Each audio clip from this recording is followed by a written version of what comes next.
Yo, what up? What's up, everyone? What's going on? Oh, that's interesting. What's up, everyone? What's going on? Oh, volume's working perfectly. Yeah. What is going on? Hope you like the first video of Prime Time. Actually, yeah. My name is Prime, and uh, this is Prime Time, where I interview pressing people about whatever it may be, and just have fun and chat the banter. I'm going to be second interview will be with Jen from the Football Terrace, also GNA TV, a new YouTube channel that just launched about 2 weeks ago now. I would say check it out. So yeah, Jem is one half of GNA TV, and so having him on would be actually quite cool. He is one of my friends from the Football Terrace. We talk basically every day, and you guys know him being a massive Chelsea fan. Uh, he hates when Mason Mount plays out wide.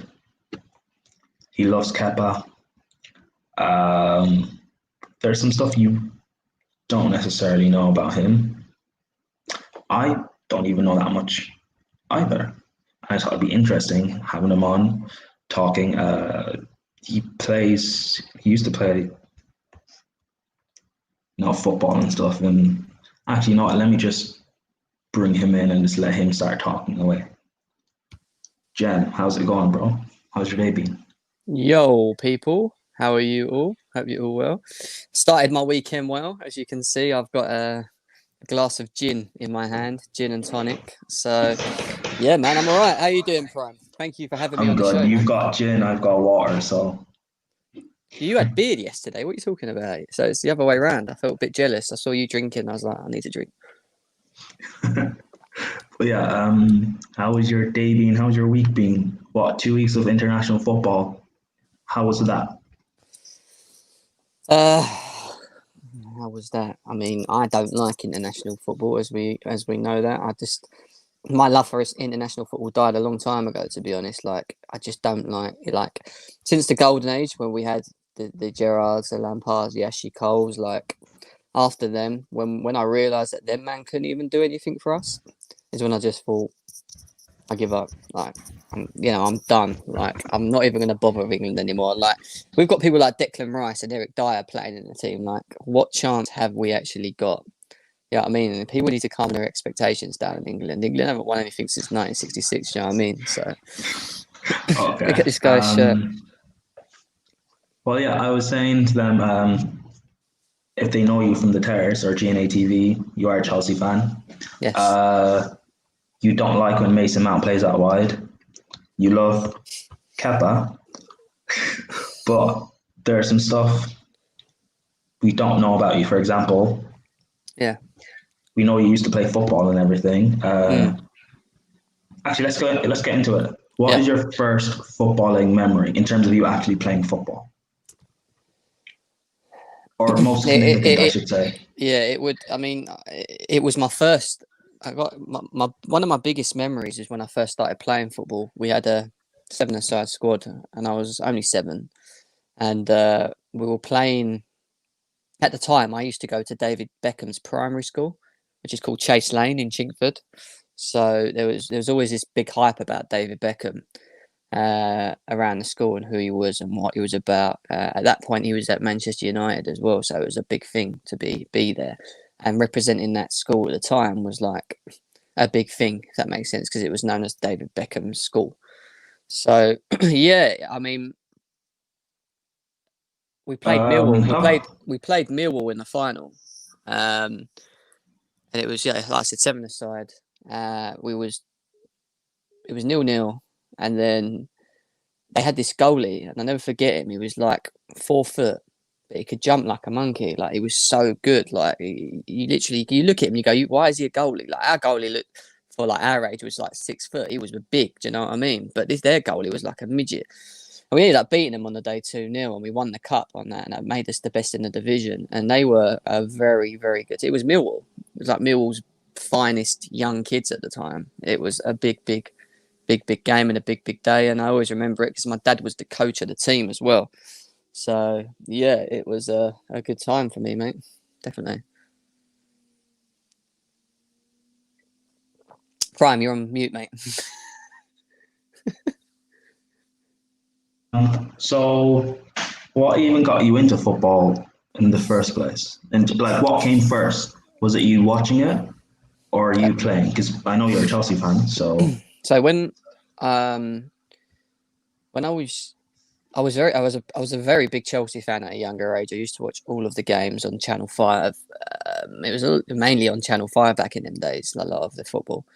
And I just loved it. Like, I used to get a ball after a game and I'd go into the back garden and I'd practice my kick-ups. And my dad was being quite strict because he's Mediterranean, basically. He was very like on me. He knew I had talent and he wanted me to really work on it at a young age.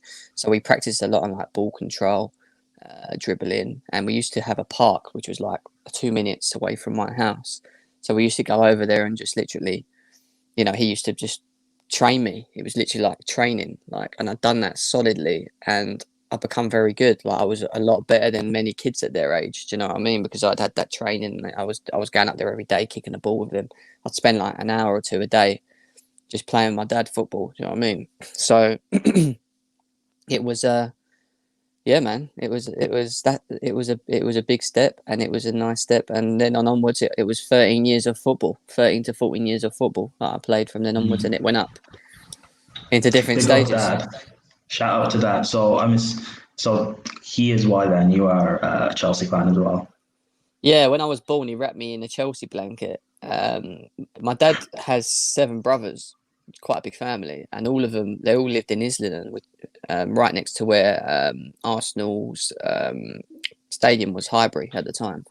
And they all decided to sort of follow suit with each other and be these Arsenal fans, other than my dad. And my dad was like, when he used to watch Chelsea, he just used to love the colour blue, and he just decided to be different to his brothers and support Chelsea. So he was the one that made the decision, and then when I was born, he sort of drilled it in my head that they were the team. So and your dad's brothers must be really depressed right now. What, 3-0 against Aston Villa? But let's not get into that. Well, no. They're all cabbies, so they all drive black cabs, a lot of them, up in London, and they're all bald. So they probably lost all their hair because of all of the crap they've been through. Do you know what I mean? When is it gonna end, Robbie? Yeah, that's what they look like. We were, as you know, on the terrace in about an hour or so. They're going to be doing, probably actually 30 minutes now, they're going to be doing a midfielder tier ranking. Yeah. And there was a bit of conversation in the group chat about Zola and Bergkamp. So, and I know you said before you are in number 10, you're a Cam. So I'm assuming Zola then was your inspiration growing up? Zola, I always say it's about Zola. Zola, even to this day, people like Zola and Bergkamp, you don't see it in the game anymore. Like, there's not that. Their eye on the pitch was completely different. Their views of the way they play football was completely different to every other player. Even up to now, I still have not seen any player with the cleverness, the mindset, and the eye and the attention to detail like them two had. Like, they were just on the next level, bro. Like, I remember Zola getting the ball against Sunderland, turning around, looking up. Gus Poyet's running into the box, and he's got 3 defenders in front of me. He lobs all 3 of them defenders just with one lob, lands on Poyet, and bang. Do you know what I mean? Like, yeah, for me, it was a big thing. Zola was... Yeah, I looked up to Zola. I looked up to all of the Chelsea team, to be honest. They were all my, they were all my, superstars at the time. I just loved Chelsea as a team to watch, because back in them days, we were very attractive to watch. Where people would, even if you didn't support us, you'd want to watch Chelsea play, because we brought over so many talented foreigners. You had like Zola, Vialli, Gus Poyet, Dan Procescu, Hughes back in the day. You know what I mean? After he left Manchester United, he came here. It was a mad team. So for me, I managed to watch. I was supporting a team that was just playing the football that every person would dream to play. Do you know what I mean? Back in them days, it was great. Yeah. Would you swap? A question in the group chat was, would you swap all our success with Roman to play that style of football? See, football is about winning things, and it doesn't matter Mm, how attractive your football is. If you're not winning things, yes, it's nice to watch, but it gets to a point where you're like, you know, yeah, you want to see things, and I just exactly. wish that Abramovich came along I wish Abramovich came along when we had them boys. Do you know what I mean? Like it'd have been unreal, like him flashing his cash while we're playing this attractive football. Because what you got to bear in mind, Roman Abramovich has always wanted Chelsea to play this attractive Attractive football. football, yes. The last time Chelsea played this kind of football Ancelotti. was back into, well, not even no until it was back to when the Zolas were around and the Poyers were around. Like we were a very attractive team Yeah, to watch true, back in true. them days. Like we don't play like that. I've not seen us play like that since then. Yeah, I mean, like we might Mm, have had the Hazards and the Matters and the Oscars that have been ticky tacky, but overall they were just so good to watch. That old yeah. school Chelsea squad. I wish I was. I mean, obviously, I was alive during that, but I was also, quite young. So, and I've seen like old matches and tapes and stuff like that. But to watch it live and be part of that, I wish I had that. To be fair, so I am quite jealous of that. Mm, Um, so yeah, Zola being one of your legends growing up, uh, you being a number 10, being yeah. left-footed. What was that like for you then, growing up over here in London and Uh, progressing through the ranks and stuff? What was yeah. that like? So like I said, I started at the age of 7 playing in David Beckham's primary school, which was already big expectations. We were one of the best teams. I think it was the second best team in the district, par in Millwall at the time. We then, as I grew up, I moved away from that area and I moved to some place called Epping in Essex. And there I still played football. I played for the school team. I had a Sunday league team that I was playing for as well, and it was cool. I was what 14, 15, bit before that, just playing football again for a school that at the time was up there as one of the best teams in the district. There was only one other team better than us, and it was West Hatch, and they had a striker in their team who had just been signed by West Ham. He was only a young boy as well, very talented. His name was Joe, but he was very, very talented. Um, so yeah, our squad then was very, very good, mate. Very, very good. Joe Cole. No, it wasn't Joe Cole. No, no, no. It was he didn't make it to the top, but he got signed by him. I don't know what happened after that, but I never saw him. But he was very good, and yeah. But going back to when I was younger, we played so many interesting games because there were some very good teams. You know, there was Millwall, there was Churchill, there was another team in Brimsdown who were very, very good. And I always remember when we was playing Churchill, they lived in in an estate, and the estate was one of the worst estates in London. Like police wouldn't go through there. It was absolutely a nightmare. Isn't that And most estates in London, to be no, fair? no, yeah, but back in the day, like this was a dirty estate. It was I can't remember if it was called Broadmead. I think it was Broadmead Estate, but it was it was horrible, right? So obviously my dad was the coach at the time, so we jumped in a mini coach that we had at the time, and we all went down there because it was an away game. And we turned up there, and on one side you had all of these Churchill's kids, mums and dads on one side, all cheering and you know having fun and whatever. And then on our side, the only person supporting us was my dad, but he was coaching us at the same time. So you had the whole one side of a pitch, just like walking up and down, like as if he was a linesman, just like directing us with no fans. Like none of our mums, like obviously my dad was there, but none of the other boys, his mums and dads there, because it was a rough area. And then opposite my dad, you had all of these blimmin' nutters, do you know what I mean, supporting the kids. And going through the game, I got kicked in the air. But as I got kicked in the air, I landed on my face and my nose blew up, and I started crying. I got upset because I was like, oh, like it really hurt. Like they were a mean team. They didn't really. They were good, How but old were you? I What age was is this? So I can get a clear mind. I was only 8, 9. You know, it was around them sort of ages. And my dad ran on the pitch, and because obviously he was our coach, he was our injury man. He was everything. Like he was a fan. It was everything. Like, And he came on the pitch, and he was just like, he looked at me, he went, don't cry, what are you doing, don't cry. And I stopped. So I said that, he said, don't let him see you do that. And he's like, get up, yeah, and go and kick him back, yeah.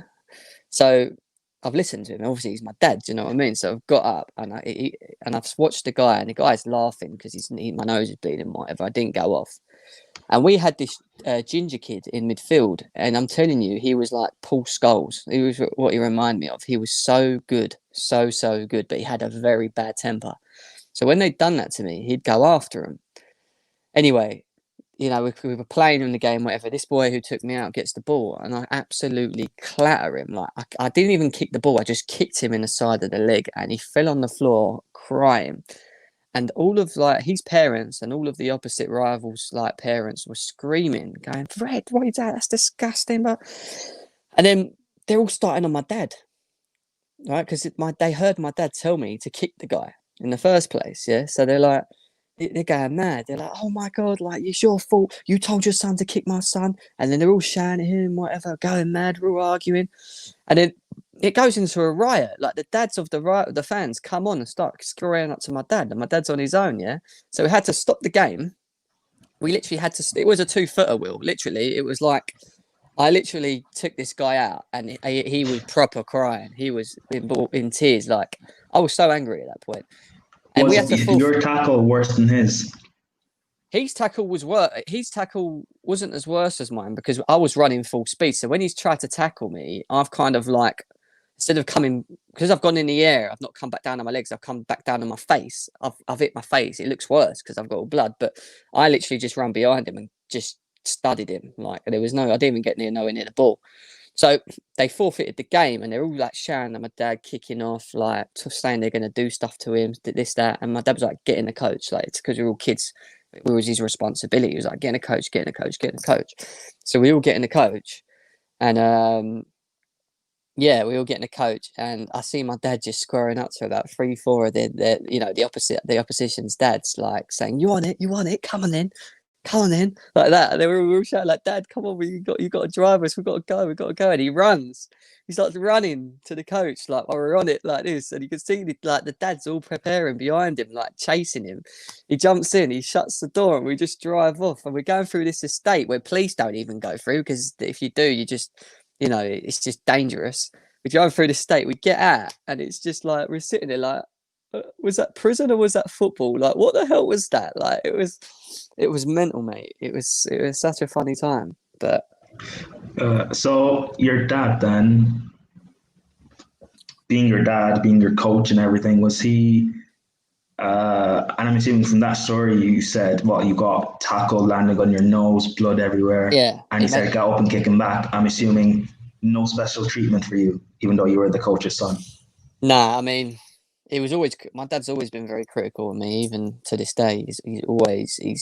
He's one to always criticize you, but never actually praise you, if that makes sense. So even if you're doing something good, he won't sit there and like, say well done. But as soon as you do something a little bit wrong, he's on you. He's always been like that with me. And yeah, it's given me a sort of a different mentality, like in sort of the way I think and etc. etc. So yeah, definitely got the best out of me, especially when I was younger. And as I got older, I started playing a lot of like 5-a-sides and 7-a-sides, and I got to about 16. Yeah, I got to about 16 onwards, and I'd gained a lot of weight. I got to secondary school, and I actually gained a lot of weight. And even though I was playing on Sundays, it just wasn't enough. And my dad sat me down, and he was just like, "You need to lose weight." I was eating too many paninis at lunch and stuff. Do you know what I mean? Like he's going like, you're not gonna be able to run. So I was like, all right, cool. So I started training properly again, like closely, and yeah, I got myself back into a routine. And by the age of about 17, 18, I was playing Sunday league football. I had training Thursdays, and I had Sunday football. Then I had 5-a-side Mondays, and then I think we played up in Tottenham as well, just as a like kick around again for 5-a-sides at some point throughout the week. So there was a lot of football going on, and more people started seeing me. I met new people, new players that were playing with us, and I ended up going to. What did I start off with? Did I go to Jubilee first? I didn't know.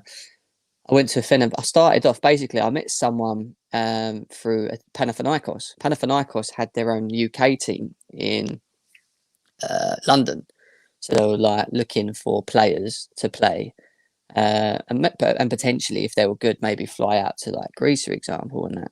And we were okay. Like the guys that were there were average. I remember making my debut there and scoring a a very good goal, actually, a very very good goal against top of the league at the time. And yeah, I was only there for a season, and basically I got a little bit pissed off because at the end of the season we done like a player rating. So you had all your family there, and they were sitting down there. So, they do like the best player of the year and players Yeah. player of the year and whatever. The players player of the year, before I'd actually before it was announced, I hear a lot of them saying like they wanted me to be it because I was traveling like from where I was traveling into where they were.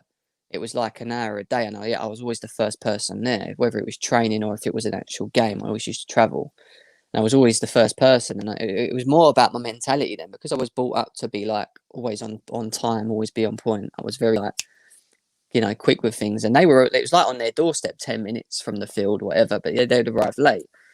And they just respected me as a player. I was playing at the time. When I was playing for them, I was playing in a position that I was not bad at. I was playing centre mid, but I was playing more of a defensive midfielder, so like a Claude Makelele role at the time for them. And I'd done quite a good job. And when it got to the player of the season, they were trying to. I knew that I just thought in my head the player's player was going to me because everyone was talking about me when they were filling out sits, me. And then because the coach at the time that was coaching us, he had a son that was the captain of our team. You see, like how I was with my dad back in the day. He had a son that was captain of Panathinaikos, and he read it. And as he opened it, and he read it out. Player's player. He said his son Alex. He went Alex, player's player. And I went like that. It's to say like Alex. Like it's so random. Like out of every player, it's your son. You're the coach, and it's randomly your son. Yeah, everyone's. And I looked at everyone's. Was Alex? That's his name. Was he even good that season? Alex was a good captain. He was a good player, but he would never have put him in the player of the season. No one even spoke about him being the player of the season. That's what was so weird. Oh, so like Henderson then. Yeah. So a boy called Sav, who's a Chelsea fan, funny enough, he looked at me and he was like, "That ain't right," because he goes, "I know about 8 people picked you, and there's only 14 of us, so you should have won this." You should have won this. Like, that makes sense. And I was like, oh, I don't care. It didn't bother me or whatever. But it did a little bit because I really put the effort in and I knew that I put really good performances. I got us to a final. It was their first final ever in 5 years. And the season that I signed for them and I played, I got us to a final. We didn't win it. And I ended up going to that final very ill. So on the day of the final, my mum and dad turned up. A couple of my school friends turned up and was playing against this team, which were very good. But on that morning, I woke up with the flu. I was ill and I couldn't believe it, but I still went. And they were saying to me at the time, like, "Do you want to start? Do you want to start?" And I said, "I've got to start." Couldn't breathe through my nose, prime. Literally, I had to keep breathing through my mouth. It was horrible. So I got set up. I went on the pitch, and for 3/4 of the game, I played, and then he pulled me off. But I didn't want to come off. He pulled me off because he thought, he's not well. We was drawing 0-0. We was close. He took me off. As soon as he took me off, there was about 15 minutes left. We lost. We lost 2-0. They could knock the ball over the top twice with pace, with strikers that had pace, and they beat us. And we lost the game. Do you think you would have won the game if you'd stayed on, even though you were so sick and everything? I was doing a well enough job for us to be at 0-0. It wasn't just me, because obviously there's other players on the pitch, but I play a very important role for the squad. It's like the balance. Like when you take Kante out of the pitch, off the pitch, you notice it. Like things go wrong a little bit. I was a bit like that because I was very good at my tactical awareness of where to be on the pitch, and that was very good. I knew where to position myself all the time. So yeah, it was definitely, definitely a shame. We lost it, and it is what it is, and we moved on. But the fact that Alex got the award triggered my mind, and I was like, you know what, I'm going to leave. So I got up. I waited to the end, and I left, and I messaged them all, and I said, I'm done. I'm not going to be here for next season. And they were like, why? And Sav went, I know why. I was like, it's not just that. I went, obviously, I'm not getting anywhere with this. I don't feel like you guys are really appreciative. Do you know what I mean? Like, I just got up and I left, basically. And And Do as I you left, regret that decision? no, I don't. Do you think that if you had stuck it out, things would have been different? No, because when I left there, I actually got an opportunity to go for Fenerbahce, so the UK version of Fenerbahce. Fenerbahce had set up a UK team in London. It was being played at Pims Park, which I don't know. I know some of them might know, like Samuel. He lives in Enfield, for example. I know he's in the chat as well. Pims Park in Enfield, and they actually come to me. They were like, "We want you to join." So after I left Panathinaikos, I went to a team called Jubilee, and Jubilee were a semi-professional team at the time. So I got signed by a semi-professional team, and on my debut again, I scored. We were losing 2-0, and we came back and we won 3-2. And I was playing in midfield with a player that had just been signed by Arsenal, and his name was Emmanuel. He got signed for about 1.5 mil or something like that. It was his last couple of games, and he'd been noticed by someone who had seen him playing for Jubilee. So yeah, I was playing with them, and you saw the quality. That was me and him in midfield together, and he said to me, like, he went, "Look, if I go forward, you stay. If you go forward, I'll stay. Like, there's always got to be one of us holding." And I said, "Cool." So we had this really good little moment, and our striker scored. So they were 2-0 up, but one of our strikers scored. I played him through, and he's 1-1 a goal, and he scored. And then it got to the second goal, and it was me this time. So what we kept doing is every time we got the ball midfield, I would just make a darting run, and the ball would go over the top because they were playing a high line like Liverpool, for example. Yeah, so they've knocked the ball over the top, and I'm through, and I'm 1-1 with the goal, and I've placed it into the top corner. And yeah, I placed it into the top corner, and we're 2-2. You know, so I'm thinking, yeah, we're back in this. Like, first game, top of the league. This team was very good. I'm like, you know, this is going well. Anyway, it gets to the 95th minute, and we get a free kick right at the halfway line. So he goes to me, go in the box, go in the box. It's cool, I'll hold. So he's standing next to the free kick taker at the time. And I'm in the box, like, waiting for the ball, scruffling, pushing this guy away, you know, like trying to make some space for myself, like Drogba, like, you know, I'm going like that, and I'm trying to, like, make fucking, like, you know what I mean, trying to get in front of him and whatever. And I look at him, and he goes like that to the guys taking the kick, and he slowly walks away from him. And then he starts slowly, like, walking towards where I am, and he's miles out. And then you see him start jogging, and the guy kicks the ball, and he starts sprinting. So the ball coming in the air, I've ignored him because the ball's coming towards me, funny enough, at the back post. So I've jumped in the air, it's gone over my head, and he's just come out of nowhere behind me. Boom, top corner. Yeah. And I was just like, what? Like, like, it was unreal. We won the game because of him, obviously, because he'd made that decision, and the way he, like, timed it, and he, you know, he met it, he won us the game. But you could tell his class and his difference. Like, on the ball, he was very balanced. He stood out. Like, his awareness of the game. Like, he was just a top quality player. Like, probably one of the best I've ever played with. Like, from what I've seen, he was very, very good. And yeah, my career didn't last long there because Fenerbahce UK saw me there and asked me to join them. So I went and joined Fenerbahce UK. At this point, I was playing a lot of football. So I was playing for them Sundays, training with them Thursdays, and then I was playing Monday, Tuesdays. I was playing five-a-side and seven-a-side. And the five-a-side team was a mix of very, very good top players for their teams, all you know, all in a five-a-side team, and we was very good. I enjoyed it. So I went to Fenerbahce, and the coach said to me, "Look, you and I'll never forget him. He was the Russian Cristiano Ronaldo. That's who he reminded me of. He was he had the Ronaldo boots at the time. Like, he had the same Ronaldo boots. He had the same Ronaldo. Do you remember Ronaldo had the little quiff thing, like little spiky thing? He's Yeah, quippy, yeah. But it was really short in the size, and he had the little. He looked like Ronaldo, and he was like, what's he saying, Indiana? When I see a guy in shades of a tail, and he said, "Guess where he's going?" Sauna. Yeah, he's going to a sauna. Sorry, guys, I'm drinking at the same time. So yeah, and his name was Ibo. He was a Russian or Polish, but he was like the Cristiano Ronaldo. He was so funny. He'd been signed. He'd been Also, big up ads as well. Big up ads. One could be coming with him tomorrow or Sunday, so check out for that. But sorry, Jam, continue. Yeah, so he had been trialed. So he went to Turkey because they'd actually trialed him out there, and he spent, I think, half a season out there, and he got sent back to here to play for the Fenerbahce UK. And when I spoke to him, he was like, you will get the opportunity, because I went out there. I just didn't get the contract. They trialed me in Turkey, but we didn't get anywhere. So they took me back and they've asked me to continue playing for this team, and then give it a year or two. If I get better, they'll sign me. So the coach came up to me and him was like, "You two are the players that are going to stand out, and in the next couple of games, they're going to be scouts from Fenerbahce coming over to just watch and see what you're about." So my first game, I'd been told that a scout was turning up. So I'm thinking, crap, it's like my first game. Do you know what I mean? Not even like a couple games in. I don't even know how to play with this team. I even started playing with them, whatever. So they put me left wing, and the game kicks off, and Ibo's playing as well. The guy I said it looks like Ronaldo. It was like the Russian Ronaldo. And I scored. So basically, they knocked the ball over the top, and I was 1-on-1 with a goalie, and I lobbed him. It was a proper Zola lob as well, over his head and in the back of the net. And I'm looking around, and I thought, fuck yeah, I've just scored on my debut. That must look good. And overall, I had a good game. Now, I watched this Ibo guy play, who was a striker at the time. And again, he was just so good on the ball. Every time he got the ball, he thought he was Ronaldo. He'd done all them like mad step overs, cut in, do you know what I mean? All this dribbling.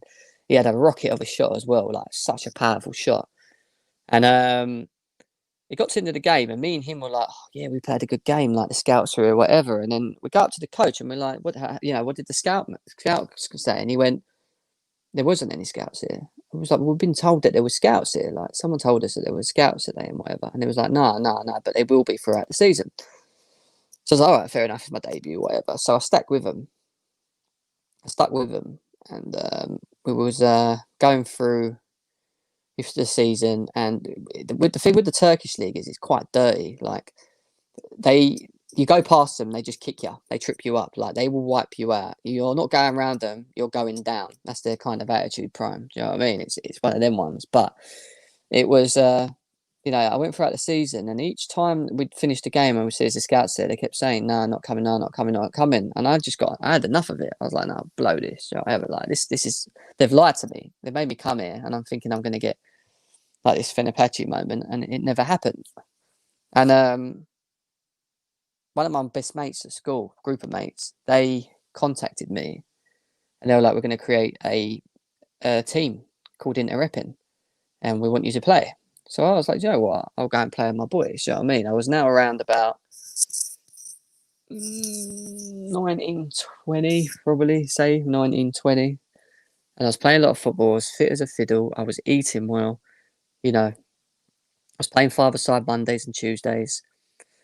And we played in our first season with them. We managed to get to a final, and we won the trophy. And it was all because the players that were playing in that team, we all knew each other. We grew up together. We were at school. Do you know what I mean? We done our thing.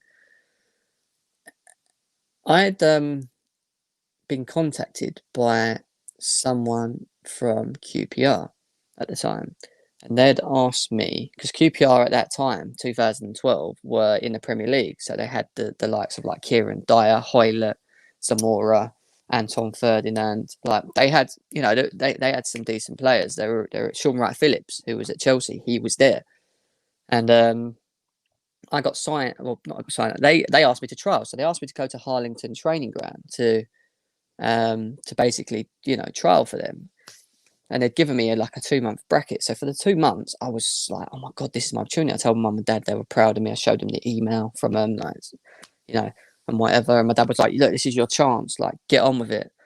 Like, this is your time to sort of shine. And I started playing. I probably played too much. I probably played too much football throughout a week, because I was fit as a fiddle. I didn't really need it for fitness, but I was just so into routine. It was like my thing. I just loved it. All I knew was football at that point. Like I was like, even like So my what work. age is this? I was not. This is between 19 and 20 at this point. 20. And how much football are you playing per week? 4 to 5 times a week. So you think about it, pretty much every day for at least 2 hours plus. So that's matches and training? Matches and training. So Sunday was Damn. matches. Sunday was always matches. Training was Thursday, and then five-a-sides was Mondays and Tuesdays. And then sometimes I went to Tottenham and played on Wednesdays as well. It was a lot of football. And at this point, I was a boy that had never had any injuries. I was I was, I really looked after myself, and I was touching wood, and I never thought about it and whatever. And yeah, so I get that. About a month before the trial, my mum was making sure I was eating properly. Like, I was fueled. I was, keeping myself fit. I wasn't running myself down, getting injured or whatever. I went to play five-a-side football for my team, who was second in the league at the time, on a Monday. And we went down. I went down there, and as I arrived to Passmore's, it was called Passmore's Ground. Um, I realised when I opened the boot, I forgot my AstroTurfs, and I was like, "Crap! I've left my AstroTurfs at home. Like, what am I going to do?"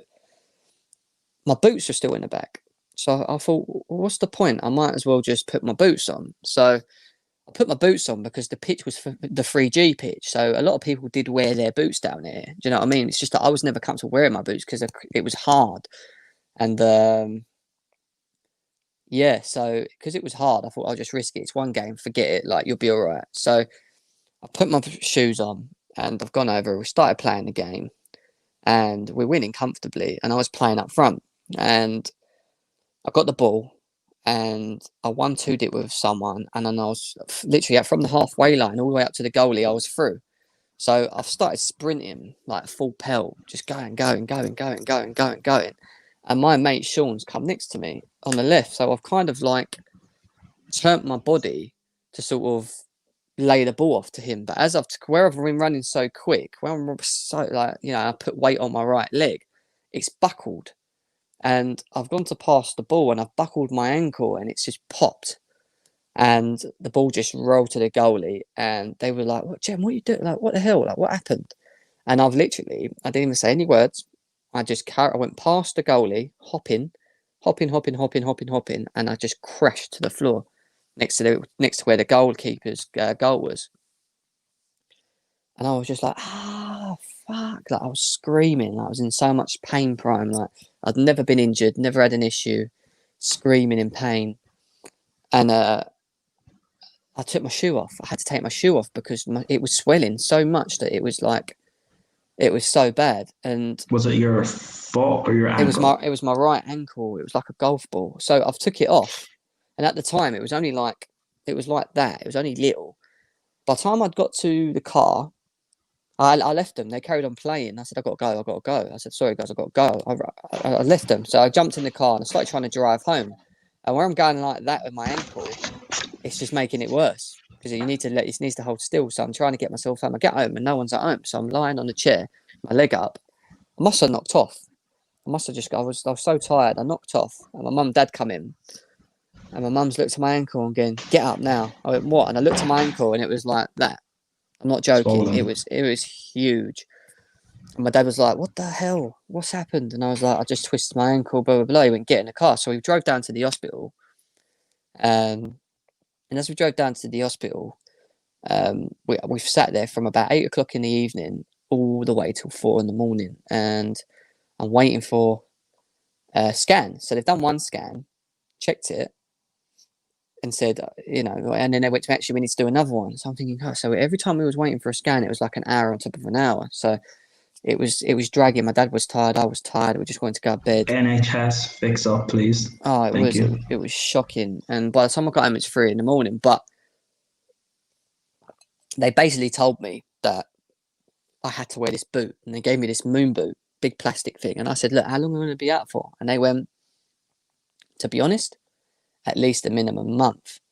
And it then dawned on me that I wasn't going to make this trial because I was a month away from the trial. And my dad was like, "No, let's just put the moon boot on, see how you're going for 2-3 weeks. It might go down, you might be able to move it." So for 3 weeks, I'm stuck. So I've gone from playing football 5 days a week to now not playing no football and being stuck at home with my leg in the air because I can't do anything. I can't even walk on it properly. Playing games and pretty much eating stuff I shouldn't have been eating. Do you know what I mean? Because I think at the time it was more just like annoyance. I wasn't eating too bad at that time because I was still thinking of QPRs. I got to eat well, still eat well because I was like, I can get my fitness back, a couple of days before, whatever, it's fine, but just eat well. So I was eating more crap than I used to do, but it was like, you know, I was a little bit like, oh. So it gets to 3 weeks, and I take the boot off, and it's gone. It's gone, and I'm moving my ankle. I'm like, yeah, I'm sweet. So I haven't said anything to QPR or anything at this point because I'm thinking to myself, you know, I'm gonna be all right. Like I can go. So the doctor told me when he gave me the boot, he said, once you've take the boot off, I want you to go to your GP because your GP's got to check your foot. So I said, fine. So I went to my GP and I sat there for a while, and then we went in and she picked my ankle up and put it on her lap, and she started feeling it. She starts going, she goes, tell me when you feel an ah. So she's touching my ankle, going through it here, there, touching. I'm like, yeah, I'm all right. I'm sitting there going, I'm cool. And she goes like this. She does something in between my, I can't explain, but where my ligaments are to like where I damaged it, basically. She then puts her thumb in like that. And I went, ah. And she went, and she done it again. She went, do that. And she done it again. I went, ah. And she went, I went, what? She was like, I was like, I can walk in it. I'm not injured. I can still run in it. She went, it's done. Like, you can play football, but you're going to have to strap up. You're going to lose a lot of your pace. It's going to buckle. You're going to have the issue of that it's going to buckle. It basically become a weak point of my body. And I looked at her, and the first thing I could think of at the time was QPR. I was just so depressed. And I walked out of there, and I said to her, I've got trials. She goes, you can go, but I'm not lying to you. You're not going to be the same individual. She's like, you can't even play. I can't even tell you to go and play now. If it's next week, you can't do it. She's like, I'm going to have to still give you some inflammation pills. She goes, because even though it's gone down, it's still swollen because that's why you're tweaking. Every time I'm touching it, I'm going, that is swollen. So don't run on it. And yeah, I went home, I took the pill, and then I told my mum and dad, I said, like, I ain't going to be able to make QPR. And I messaged them. And they messaged me back saying, as you can understand, it's a one-off opportunity. We understand you got an injury, but we do not take on any players trialing for our team with an outstanding injury. We expect you to be fit, blah, blah, blah, blah, blah, which they would do checks. And I read that email, and it was my once-in-a-lifetime opportunity to, I believe, if I weren't going to be in QPR, at least be at that level, be a footballer. Because I think I was good enough to be in the Championship. I was good enough to be in Division 1, 2, whatever. I would have made, I know if that wouldn't have happened, I would have made it. And I was depressed. As hell. And I went into deep depression at the age of 20 to 22. It's a long time. It's 2 years. A long 2 years.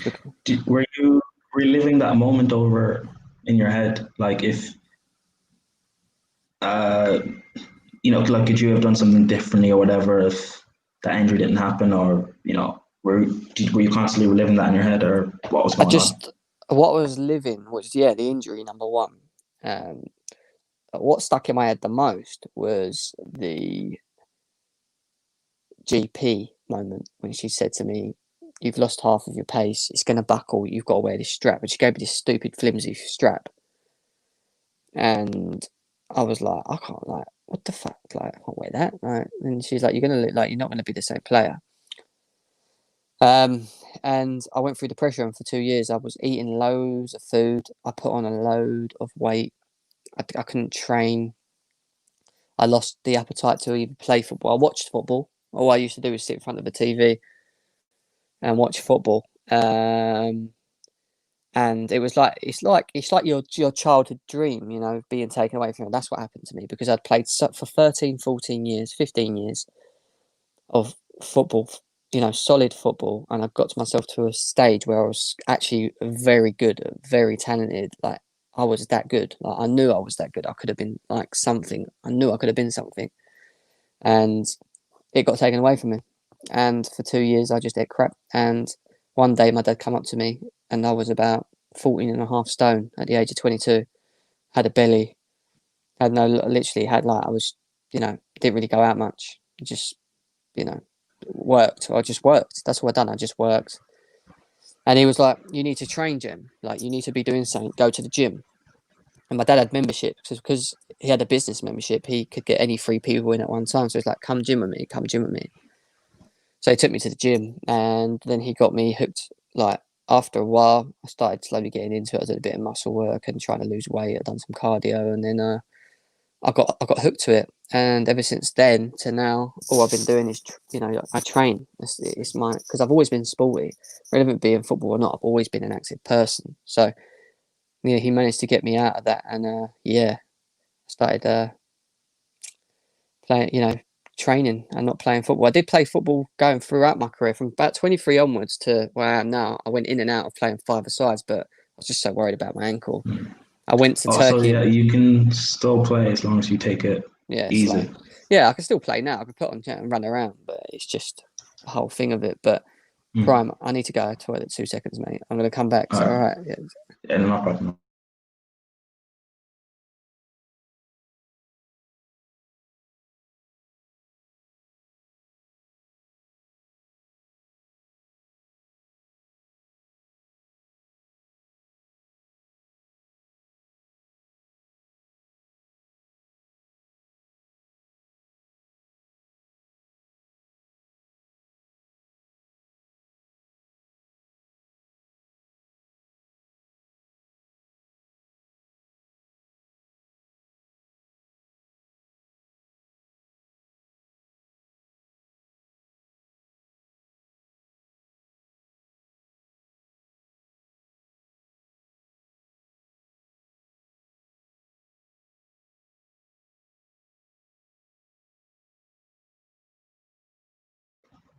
Yeah.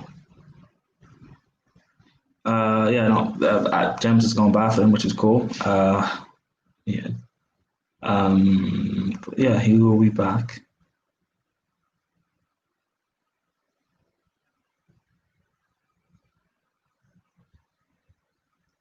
Um,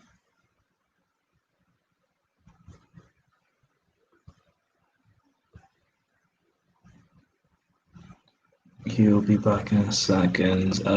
But come on, down below, comment your questions. Comment away your questions that you have for myself and for Jan, preferably as well. But yeah, let us know. Let us know what you have. Jan is back. What up, bro?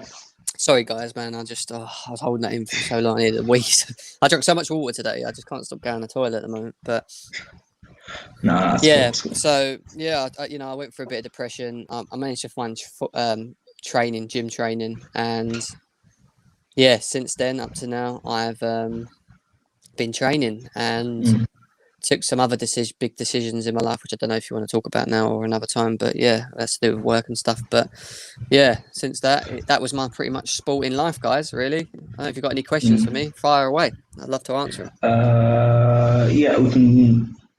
If you don't mind, can I go back into just post injury and you being depressed and stuff? What was that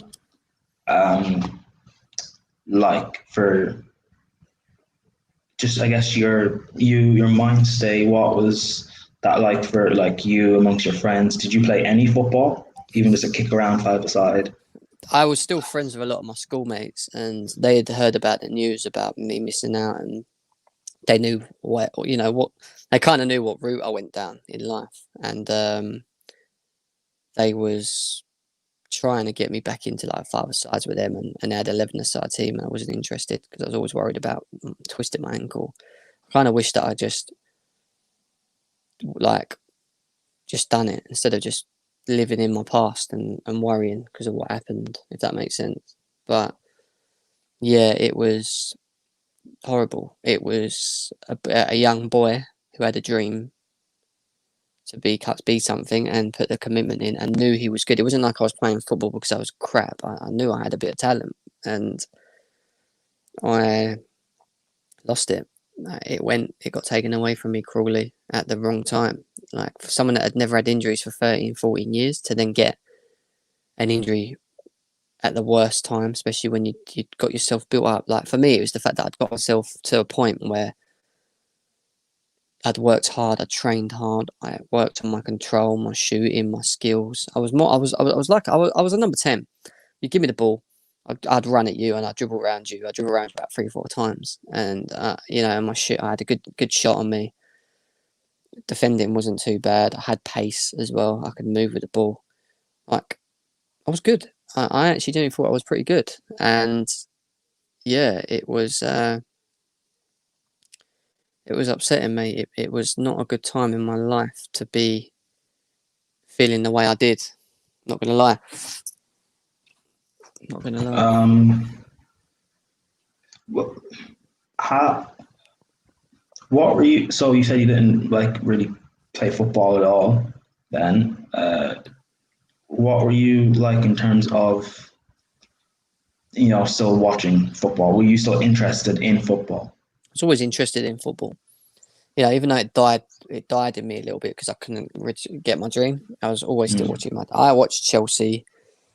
I've watched Chelsea all my life. I was a season ticket holder for a long time, and I was also a mascot at Chelsea.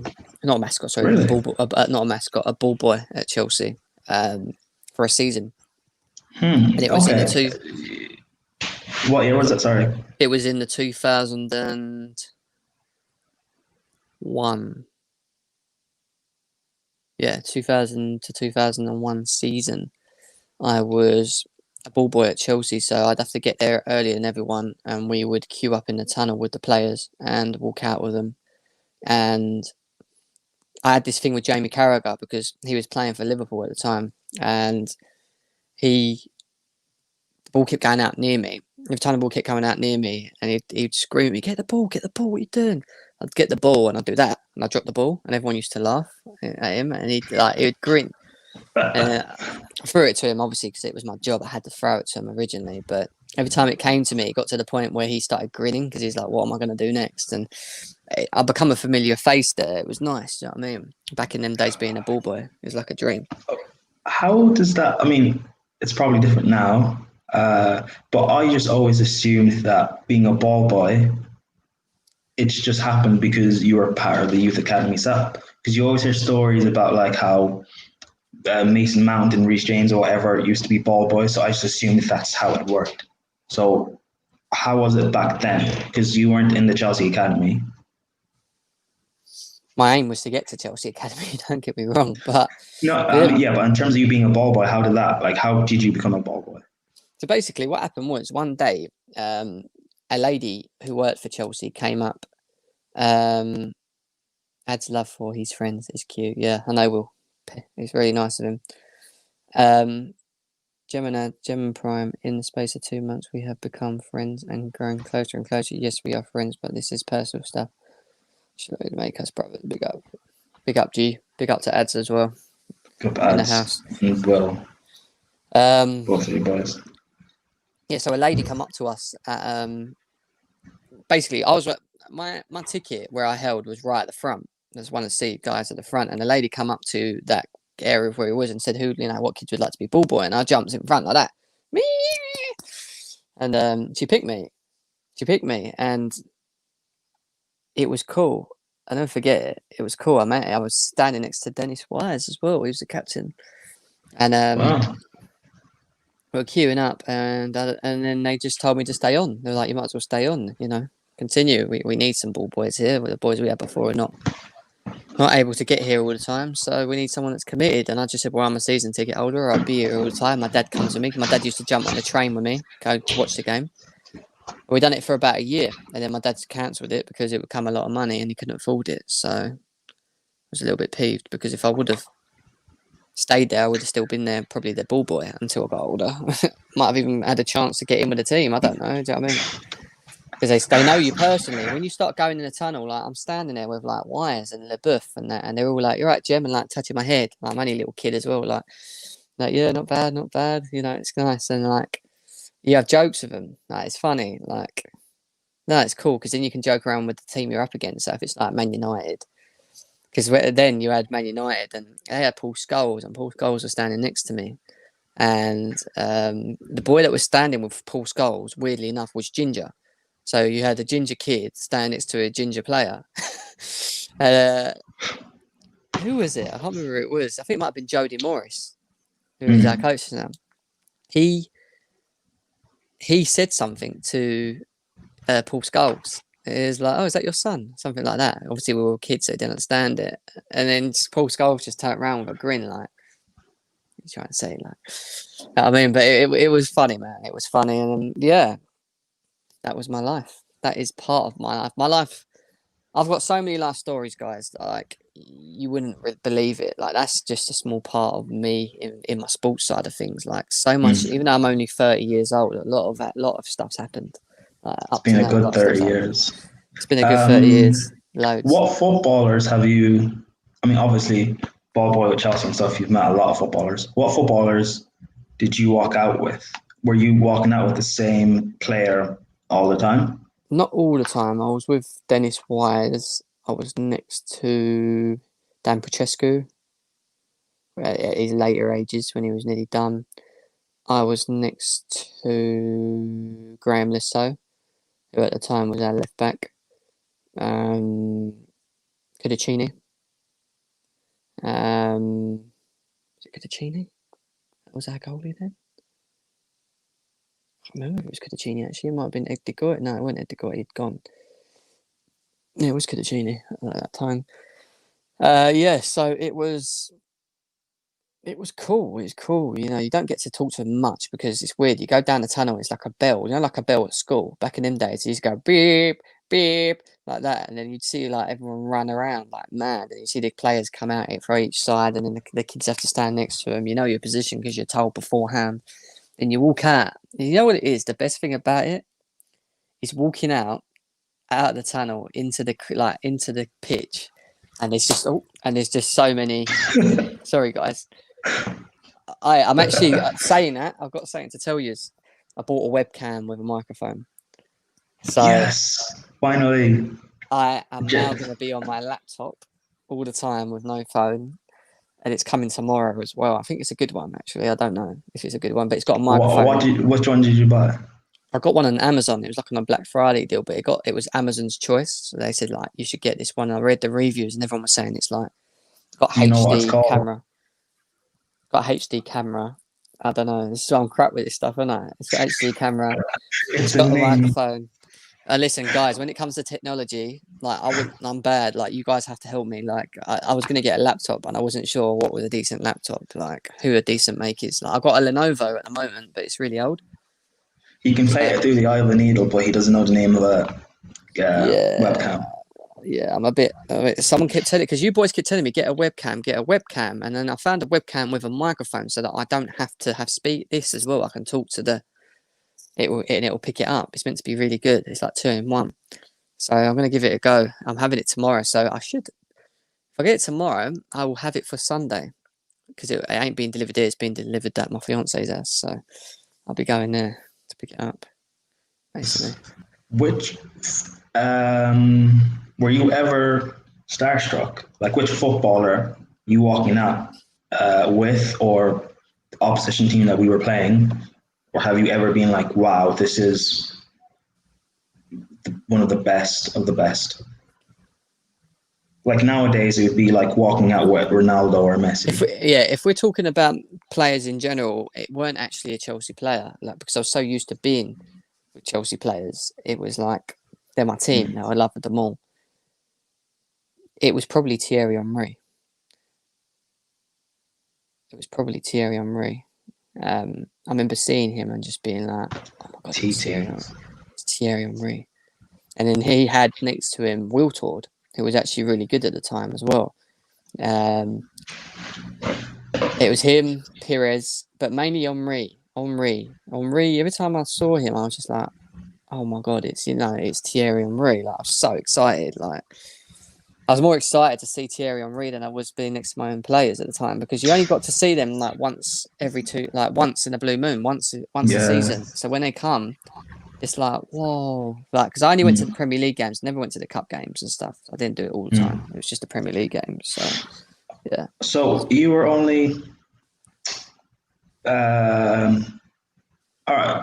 So you were a ball boy, what for Chelsea Yeah, then? yeah. So were you doing away games as well? No, the away games would be done by their own ball boys.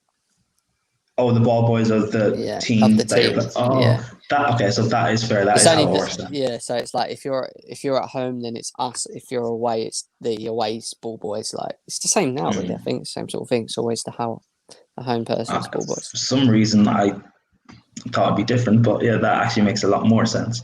I can't believe I've spoken for an hour. Wow, that's gone. Yeah, we can keep going a bit more if you want. Yeah. I mean, by all means. I mean, if anyone's got any questions, I know you got 8 people watching. It's not doing bad. I think at one point, Prime, you had 16 or something, yeah, or 17. Yeah. So it was going. We're moving up. Big up Prime's channel. Everyone like and subscribe. Get following this man. It's gonna be off the chain. Some of the things he's told me that is going to be kicking off here. You're not going to want to be missing it. So make sure you subscribe. Make sure you share. Make sure people reach out. Everyone gets to see it. And yeah. Let's do it. Forget my channel, GNA TV. That is one of the hottest up-and-coming YouTube channels right now. I hope so. And I'm not just saying that because you're my friend. I actually do like the channel. You like the channel, yeah. But before we even get into all of that... Yeah, go on. Wait, what did you say? Sorry? What do you think of how we've done so far with all the videos that we've done up to now? We've done quite a bit, to be fair. I actually liked it. It's you and you and Ads, your own personality, so that's what makes it, unique and everything. Yeah. The intro as well is sick. Big up to Ads on the content creating, who's very good at that, very talented. That's very true. I mean, without Ads, we'd all be lost out here. Big up to Ads. The new Joe Rogan. Nah, I'm trying to be me. But thanks for that. Maybe I won't get so much into your job. Maybe we can do that next time you come on. If you want to come on next time. But yeah. Let's talk about footballing online content. How did you even get into this? Like the terrace and everything. Like, how did that happen? It was very random because I've never been one for... Like, I'll give you an example. When I used to be a subscriber of Chelsea TV on Sky. And they always used to do a fan show. And I used to go on there like once in a blue moon and talk to Jason Cundy, who was on there at the time. And, I used to get the odd opinion in and that, and he'd listen to me and I felt cool for it. I was like, yeah. And then obviously we got to around February, March, and we hit this COVID period. And I was sitting there and I was thinking, because I'm someone that is so active, I was like, my gym's being taken away from me. We're all going to be locked down. We're not going to be able to go out. But I need to find something to do. 1 second. I just want to use the bathroom 1 second. Go over. Talk and interact. Yeah. Cool. Yes, people. It's your boy Gem. What is happening? We got 6 guys on here at the moment. Thanks for watching. If you guys have got any questions you want to ask me while Prime's gone to the toilet, let me know. Let me know what you want. What you want to know. I'd love to answer them.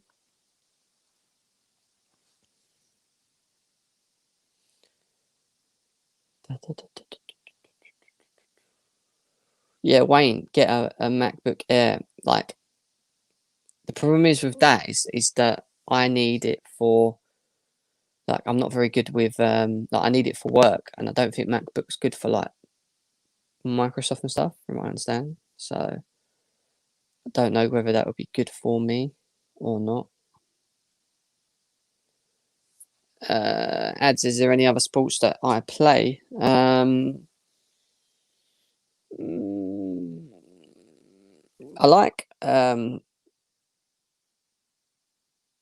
I have like hobbies, like they're not sport. Like, I like playing pool. I like playing snooker and pool. I played that for a while. I also like playing badminton. Funny enough, I'm quite into my badminton. I enjoy playing badminton, hitting the ball, playing around and that. So yeah, Prime is back. Badminton. Can't imagine you playing badminton, but this whole football and online content, the terrace. How do you even get into that? Do you even watch, or did you even watch football and content before you call on the terrace? No. It was weird because I went onto YouTube and the first thing that popped up on my thing was the Football Terrace live, and I clicked on it and I see Terry just blagging away, and I thought, sounds quite cool, like, you know, he's allowing people to. First time I've actually seen a channel where they allow fans to come on and talk. And I was on when I decided to come on when you was on and David was on. It was like, and I know David had just come on as well around sort of March, April himself. It was his first time. I ended up staying on there longer than everyone else. He kept me on there for about nearly an hour. So I was thinking to myself, well, he must like what I'm saying. Do you know what I mean? And yeah, and then I just since that I subscribed and started following everything he started doing, and then I started going on more and more and more. It got to the point where he actually liked my opinion, and he was just like, you know, be more involved, get involved, and then got added to the group off on WhatsApp, and it grew from there. And we all met. It's like we was all meant to meet, wasn't it? It's weird. Like, with everything going on with COVID, I don't think we would have met if it weren't for COVID. How weird is that? If it weren't for COVID, I wouldn't have known you, Prime. That is very true. I've actually started thinking about that recently, how close that we all are. We all talk like every day and everything that I talk to you more than my missus. No wonder she gets a bit annoying. Exactly. It's weird. Like, I mean, if there is some sort of silver lighting or whatever with this whole COVID and people dying and everything, it's that we're now in this new world that wouldn't have happened otherwise. So exactly. I guess thank you, COVID. I see Lincoln saying about us doing the Nexus party and Terry taking us out. He's promised to do that at some point, so it'd be cool for us to meet up, like actually meet up, not like this. Like, sorry guys, I know you like the entertainment and that, but actually, like us actually meeting up would be nice. Yeah, I mean, thanks to Zane, Terry is loaded. So yeah, that's true. Yeah, thanks to the new ratings that he's doing as well, people making him loaded. So exactly. So Terrace, you said just randomly popped up on your YouTube feed, and you decided to come on.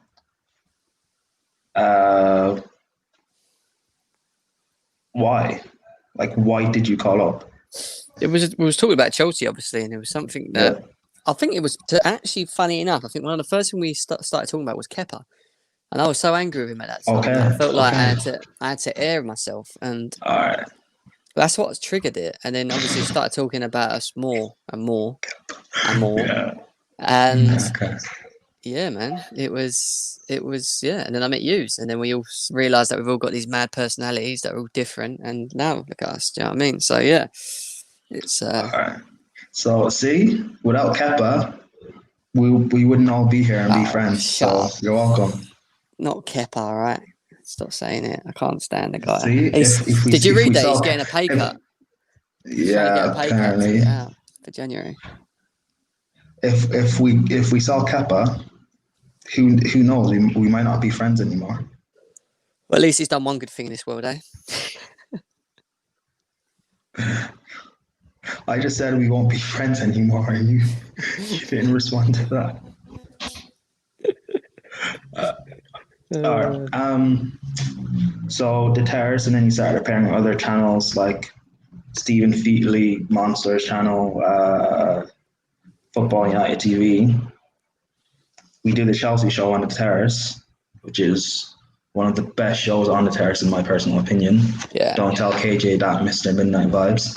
But I mean, you have your own channel now with ads. Why? Because we talk basically every day. As much as I know about you, you've never really mentioned that you want to have your own YouTube channel. Well, I mean, to be fair, now that I think about it, there have been times where we've just been talking about, could be football, whatever, and you've just asked me like, am I going live with this or stuff like that? Which I guess now that I think about it, it does show that you do have some sort of interest in this, but I didn't think you'd actually want your own channel. I didn't, and I just thought I'd never have time for it. And part of the reason why I did decide to do a channel was because of this man who's just commented as well. So he came to me, you know, we spoke about the opportunity of doing a channel together. I knew how good he was and how talented he was in the content making industry. Obviously, Terry had already like bigged him up a bit to us on the terrace about the clip he made of me and Kepper that everyone's in the world seen up to now. So I decided that if I'm going to do a channel, why not do it with him? Because let's be serious, he's talented. You know, he's good on thumbnails, he's good at content creating. I'm not, so I couldn't do that on my own. The fact that I've got him to do that, and we can both voice our opinions together, which are valid, always helps. You know what I mean? All right, that's fine. No bother asking me or involving me. I'm not hurt by that at all. What do you mean? No, don't be stupid. You're always involved. I always get you on the channel I and know. I'm whatever. But joking. you No. know what I'm saying about ads. I see a lot of talent in ads, and that's why I felt like doing the channel more so, was because I wanted people to see his talent as well. Do you know what I mean? As a he's a young boy. Do you know what I mean? It's good for him to be noticed now. Do you know what I mean? At his age, because you know you don't know where. Like I've said to him before, you don't know where you could be in the next 5 years. You know what I mean? Like this could really go somewhere for him. So yeah. Well, so actually, yeah. Speaking of that, what is your do you have some sort of plan with this or end goal?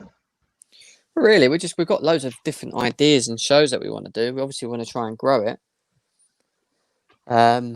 But it will do what it's going to do. I know we're going back into the Premier League now, so it'll be interesting to see how much interest we get more. So we've managed to grow 200 odd subscribers in just over a week and a half, which ain't too bad, to be fair.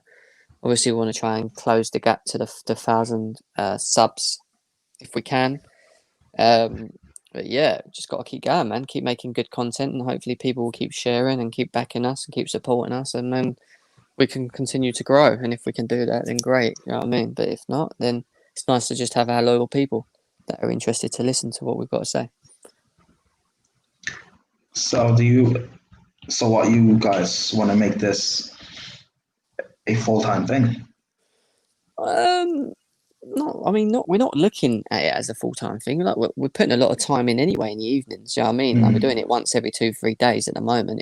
It will be increased because there's more football coming back. You got Champions League, you got Premier League, so there'll be a lot more shows to go on. I'm getting a lot of people that haven't made the debuts yet. Obviously, we had Kendall yesterday, who big up to Kendall, who was Check that out yesterday on unbelievable the on the GNA show. TV channel. Yeah, she done really well. Yes, Showing she her was. support.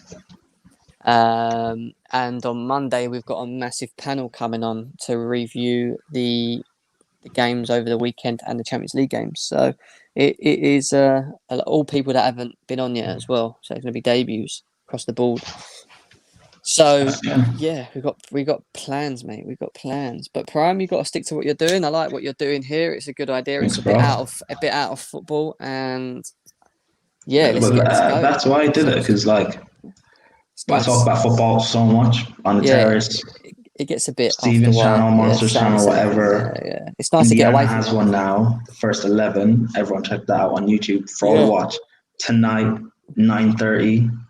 Gonna be big. Gem will be on there as well, which is part of why I wanted to do this as well today. But yeah, it's just a thing of talk about football so much. I don't know how much different I could do it on my channel that would be unique with my personality. Because GNA TV, it works with you guys. Your personalities fit. With me, my thing is I get curious and ask a lot of questions. So this is why I do this. I get to ask questions without you getting annoyed. I think this really suits you because this is your thing and it's out of football. Like we still talk about football here and there, but you're actually allowing people to understand us as individuals rather than see us, or like we always do on shows, talk about football, which can be a bit draining sometimes. And you give people the opportunity to actually understand the individuals that are actually talking about football. And that's a good thing because people get to know us a bit more personally and they understand our backgrounds and they learn stuff about us. And yeah, it's a good thing, mate. It's a good thing. All right. So, guys, if you have any more questions, keep sending them in the chat. I'm going to look through the questions already here and let's bring them up for you. One sec.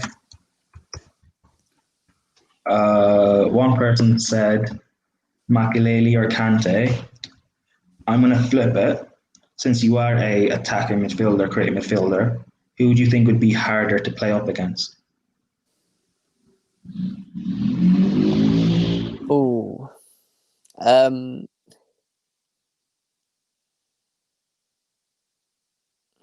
I'd probably say Kane, only because he's the kind of guy that would not let you breathe. Like, he would follow you everywhere, and his energy levels are just something next to none. And he had a lot more energy levels than Makelele. Makelele was positionally very good. Like, he wouldn't have to run. He wouldn't have to run as much. He wouldn't have to run as much because he'd position himself in the right spaces. But with Kante, like, it doesn't matter where you are on a pitch, he'll be on you, and he would be annoying because he would just be following me everywhere. So I wouldn't like to play up against Kante because I know he'd be on my case all the time. And even if I got round him, he'd still be after me. With Makelele, I feel like he would, he would be hard to get round because it's Makelele. But once you're around him, I feel like you've got him. Like, you'd be gone. Does that make sense? Well, you think get a bit of pace past them and you're gone? Yeah, a little bit. Just get away from him.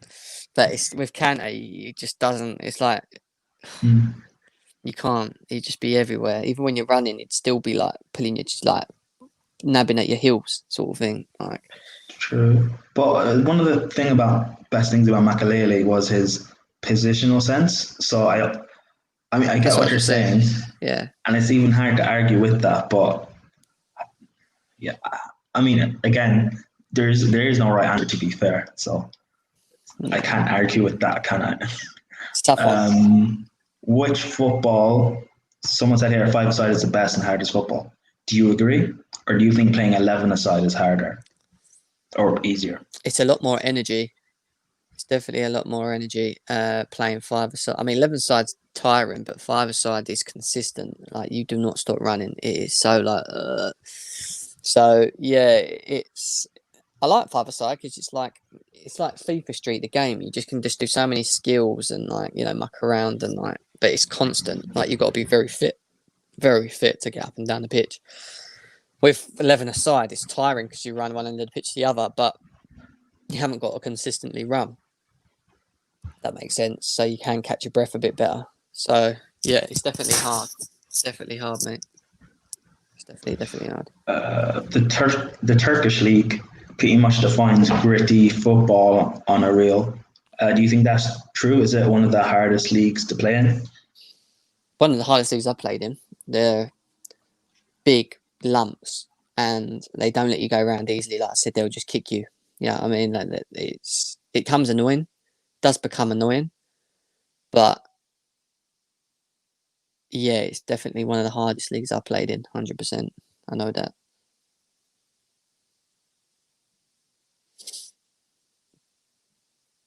A Definitely. lot of questions here about we need to see QPR in the Prem, not Burnley. Burnley, rubbish. QPR, Blackburn, Rovers in the Prem. I want to see Portsmouth in the Prem. All right, interesting. So, what teams that aren't in the Premier League, so Championship, League One, League Two, would you like to see in the Prem and why? And you can substitute them for any team that's currently in the Premier League as well. I kind of wish we had the old school clubs back, like the Blackburn Rovers, for example. Like, I'd like to have Blackburn Rovers back in there. Leeds have just come back up, otherwise I would have said them as well. They're a big one to be back. Nottingham Forest is another one for me, who I've got so much history that I'd love to see back in the Premier League, which is never going to happen. But it'd be nice to just see. It would be not for me. It'd just be nice to see all the old school top. You know what I mean? Like, they were top teams at the time come back, like back in the day. Nottingham Forest, Blackburn, maybe even QPR. Like, just throw QPR in there. But mainly Blackburn, Nottingham Forest, and Leeds. They're the ones that stand out the most for me in terms of and Wigan. Wigan were always up there as well. So yeah, man, that's what I'd say on that. What's next, bro?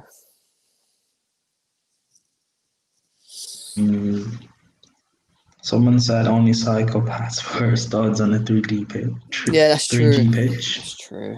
I mean, Yeah, continue. Sorry. no, I mean you'd be surprised. It was, I say studs. It was the rubber bottoms, if that makes sense. So you could play on the 3D pitch because it's got that that grass, that fake grass with the black grain on it. So yeah, it's definitely. Okay, so is there much of a difference playing in a 3G as opposed to a real pitch? I mean, in terms of the fact of, like, I mean, if you're just playing for fun or messing around, fine. But in terms of being an actual footballer and playing actual games, what is the big difference in terms of feel and how you play the game? What on based on pitches you're talking about? If you're playing on just a normal pitch as opposed to a 3G pitch. You could do a lot more. I mean, on a normal pitch, providing it's not miserably cold and it's not like concrete, then you can slide tackle. You know, you don't hurt yourself as much. Like there's a lot more you can do with it. When you play on 3G, you can't really slide. You can't. If you fall over, you scrape your legs. It hurts. It burns. It's not nice. Trust me. It's a completely different level. It's different types of playing. You move the ball a lot quicker on a 3G pitch because there's less of you on the pitch. But on the 11er side, it's just you fit in the air, the wind takes it, see what happens. Everyone's jumping into each other, sort of football. So yeah, definitely different. Definitely different, mate. Interesting.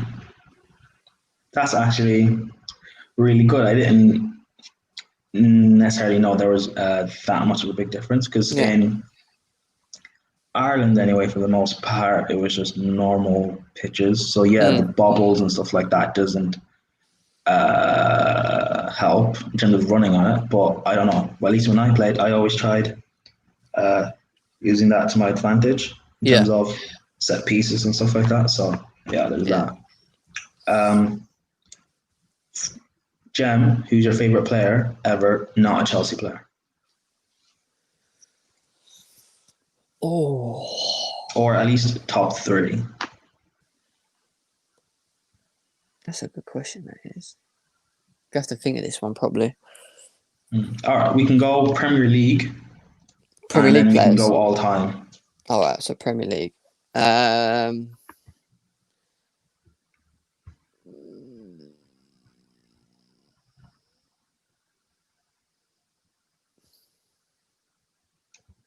It's really put me on the spot here because that's a tough question, that, isn't it?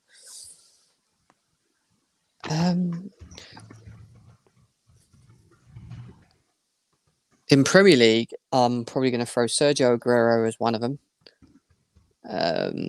I just think he's just unreal, unbelievably good at what he does, and for me, it would just be him. Like he's just done so much for me. Like I just rate him so much as a player. So it'd be Sergio Aguero.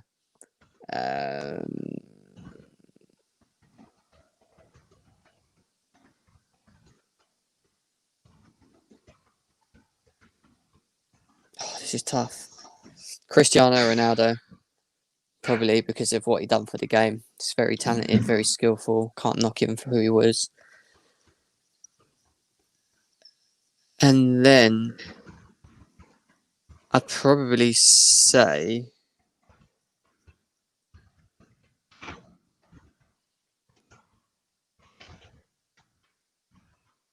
it's a tough one. It's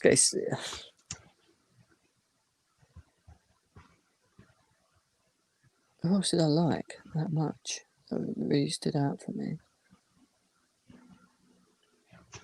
Carlos Tevez. Pitbull. Yeah. I just loved what he brought to the game, what he done for the game. He was, for me, just a top quality striker. Him and Aguero, when they were playing together at Man City, was just like a dream to watch. I love that. But yeah, I'd definitely say them. I mean, them 3. If you had to put me on the spot, yeah, that'd be the ones that come to my head. Awesome. Wayne Smith, a fellow Chelsea fan, said Makelele is in the GOAT tier on the terrace. Is he? which is awesome. Is he? Well, he deserves to be there. Darts. So that was in reference to what other sports do you play? Not darts, no. I mean, I've got a dartboard in my office, but that's as far as I go when it comes to playing darts, to be honest. It's fair.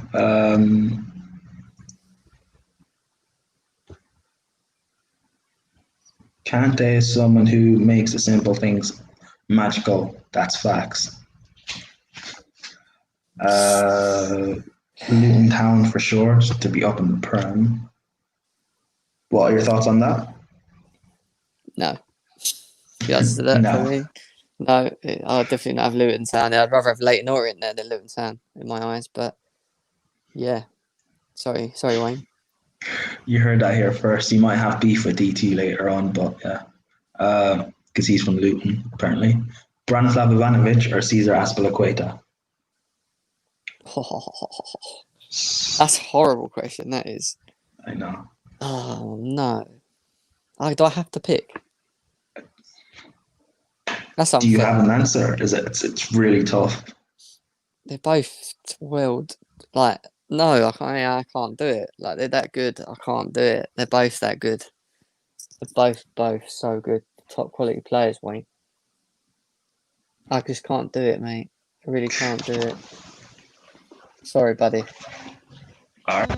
They put Essien in top class, Makelele in top class, and Kante in top class, and then they put world class Lampard, Gerrard, and is that Yaya Toure? What the hell? And then Skulls. Lampard is top 3 in terms of goals and top 5 in terms of goals and assists in the Premier League. He's been on the Ballon d'Or top 3. He has to be in GOAT tier, but that's for the terrace, not for here. Someone has been pestering to come on. This is your partner, your fiance, is here. Ads. So, bro, do you have a question for Jen? No, I just want to say, I really understand the whole injury thing. I know the news is like, I just want to say you're very strong to get through that, but that the fact that you can still play football is massive, but to know that you won't get to your level is pretty deep. But you're strong and you do things, you talk a lot, and you actually express your opinion very well. So yeah, man, I just want to say I wish you all the best for the future, bro. Appreciate it, bro. Appreciate it. And Thanks, GNA Ads. TV will hopefully be the pinnacle, the lead, the one. We are putting 110% in this, guys. Just want to let you know that. Like, we are trying to. Well, that's what everyone says. But yeah, definitely, guys, check out GNA TV on YouTube. When's your next vid coming out, actually? So we're Promote going that. on. Promote your last one as well. Come on. Well, let's talk ads about it, but yeah, he knows. But we're looking to potentially do a live after the Chelsea game tomorrow, just to do a match review with maybe Kendall again and Eyes on the Ball TV host Daniel Bamiji, who will be on with us to review that. And then Monday we've got a proper cruncher. We've got a review of the weekend's games, and to obviously be there with us panelist wise, you've got Elite KJ, you've got Man United, Jan, Man City, Yannicka, you've got Maya, Spurs, Igal, Banter FC, Ram. Leicester, Pool City. Brilliant. So it's going to be a mad panel along with me and Eds. So it's going to be a big one, a mad one, a live one. We've got so much to happen. Like because we kind of started this when the international kicked in. We first started the show when the international kicked in. So there's not a lot of football for us to get into. And now the Premier League's back, it's now time for us to proper excel and start getting But that was actually probably a good idea as well. It allowed you to actually slowly settle in. Yeah. It was good because we weren't obviously like when us three were involved as a three that video we did with the outside top 6 video that would never have come around if the international break was active at the time it just started, and that video banged like proper hard. It banged. So that's right to see you as well, Prime, because obviously you were guests on there. You've been in like 4 videos now, and you've been in the recap time videos as well. So you're basically a regular already. So you're a big part of it. Yes, Mr. Prime. Mr. Seek Prime. So yeah, I don't think there's anything else necessarily to talk about. Well, maybe there's actually a lot more to talk about. You have a lot of interesting stories, but we save that for another day, another prime time, different place. What's coming up here? Either tomorrow or Sunday, me and Ads and I will be having a sit down chit chat about him, his dancing career, him editing, and how he's one of the best out here at such a young age of 12, and him dealing with illness and being in the hospital. So that should be very interesting to see. Oh god, And also being a twin as well. Yeah, there is. I'm a twin, but I'm unique, and there'll be a very, very, very strong twist with that part of the video. So I make thought you sure were to going to say. tune in. I thought you were going to say something else. No, I'm not saying nothing So else. you're going to say, but I'm older though. Oh yeah. Yeah, let me end this before we start getting bantery. Yeah, let's do that.